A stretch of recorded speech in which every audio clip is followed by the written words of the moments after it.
2 October बे 2 October दिना भारतनि बिफा महात्मा गान्धीनि जोनोम सान जाय महात्मा गान्धी एबा भारतनि बिफानि दैदेननायावनो भारतआ ब्रिटिशनि खुंनायनिफ्राय 1947 मायथाइनि 15 आगस्तआव उदांस्रि जादोंमोन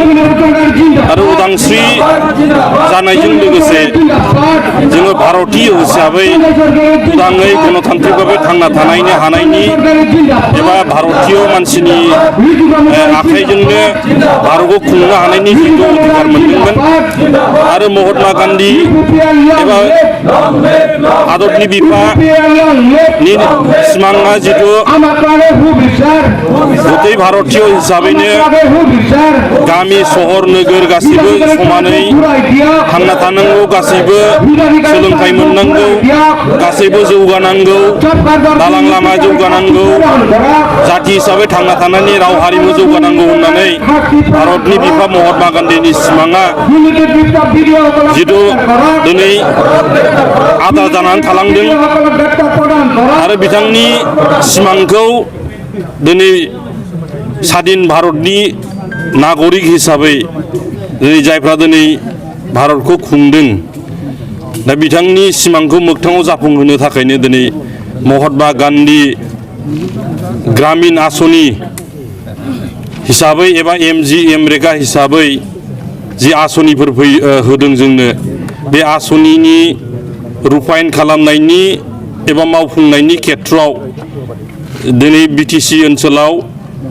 जि MGNREGAनि अधीनाव जायफोर आसनिफोर फैदों बे आसनिनि सिङाव खामानि मावनाय एबा लेबारफोरनि थाखाय जि जब कार्ड गेरेन्टेड होदों जब कार्ड होदों बे जब कार्डनि थाखा फैसा एबा जौगानायनि आसनिखौ रुपायन खालामनायाव गैयाबाबो 600 कौटिनिबो बारा दिनै केलेंकारि जानानै दङ होननानै जों दिनै मिथिनो मोनदों आरो गोबां जब कार्ड हल्डारफ्रा दिनैसिमहालागै जायफ्रा दिनै बेनिफिसियारि हिताधिकारी बिथांमोननि आखायाव रायजो राजानि आखायाव दिनैसिमहालागै जब कार्डआ गोलैयाखै आरो जेसेबांखिनि जब कार्डनि एकाउन्टफोर दं बेंक एकाउन्टफोर दं बे एकाउन्टफ्रा दिनैसिमहालागै गोबां अफिसार एबा जायफ्रा दिनैहाय राजनिति भाबे BPFनि दैदेनगिरिफ्रा बेखौ रुपायन खालामनायनि थाखाय आखायाव लादोंमोन बिथांमोननि आखायावनो दिनैसिमहालागै जब कार्ड आरो बेंक एकाउन्टआ दिनैसिमहालागै दङ होननानै पाब्लिकफ्रा जोंनो अभियोग होदों ओंखायनो जोंनि बे अभियोगखौ भिक्ति खालामनानै दिनैहाय जितु महात्मा गान्धीनि जोनोम सान आरो महात्मा गान्धीनि सिमाङा जाहाथे मोगथाङाव जाफुंथों आरो बिथांनि जि नाजानाय जे भारतबर्षआ राम रायजो जानांगौ होननानै जि मोनसे सिमां नुदोंमोन बिथाङा बेखौ जाहाथे मोगथाङाव जाफुंथों आरो दुर्नीति मुक्त जाथों होननानै जितु जोंनो दिन्थिलांदों आदर्श हिसाबै दिन्थिलांदों ओंखायनो जों दिनै UPPL हानजा हिसाबै पार्टी हिसाबै दिनै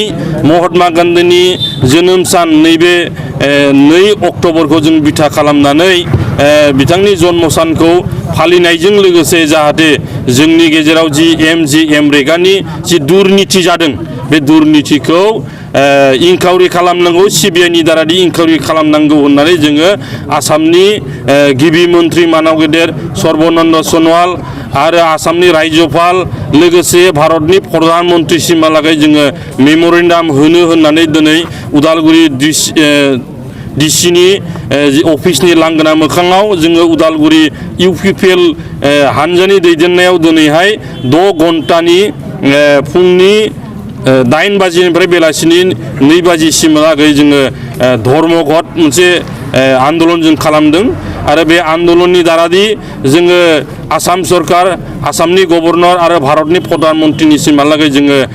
गोसोखां बिलाइ जों दैथायहरगोन आरो फैबाय थानाय दिनाव जोंनि आन्दलन एबा जोंनि गोसोखां बिलाइनि सायाव जुदि खुनु जुदि बेबस्था जुदि लायाबा भारत सरकार जुदि लायाब्ला आरो लोगोसे आसाम सरकारा जुदि बेखौ इनकुवारि खालामनानै जायफ्रा दिनै दुर्निति माने ग्रस्त एबा जायफ्रा जाख्ल'नाय बिथांमोननि एगेन्स्टआव जुदि जेबो बेबस्था लायाबा फैबाय थानाय दिनाव जों बिनिफ्राय बांसिनै आरो गणतान्त्रिक भाबे जोङो रायजो राजाखौ लानानै जों राजा लामायाव अफिस आदालताव जोङो माने आन्दलन खालामनो थाखाय जोङो बाध्य जागोन। बे जाख्ल'नायनि सायाव नोंथाङा सोरनि सायाव सोरनि आखाइ दं होननानै सानो बा सोरनि सायाव बे दायखौ होनो सानो? बे जाख्ल'नायनि सायाव स्पेसियेलि बे जिहेतु थांनाय माने 17 बोसोर बे ओनसोलखौ जिहेतु बिटिसि ओनसोलखौ हाग्रामा महिलारिनि दैदेननाय बिपिएफ हानजायानो बेखौ खुंदोंमोन आरो बेखौ सालायदोंमोन आरो बेखौ एमजि आमेरिकानि जेसेबांखिनि खामानिनि आसनिफोर फैदों बेखौ सम्पुर्ण भाबे मावफुंनायनि दायित्वखौ जिहेतु बिपिएफनि माने जायफ्रा हानजानि दैदेनगिरि एबा खुंथायगिरि बिथांमोनानो बेखौ आखायाव लादोंमोन। ओंखायनो 100% बिपिएफनि मावथि एबा दैदेनगिरिफ्रानो बेयाव जड़ित दं होननानै जोङो दिनै मिथिनो मोनो।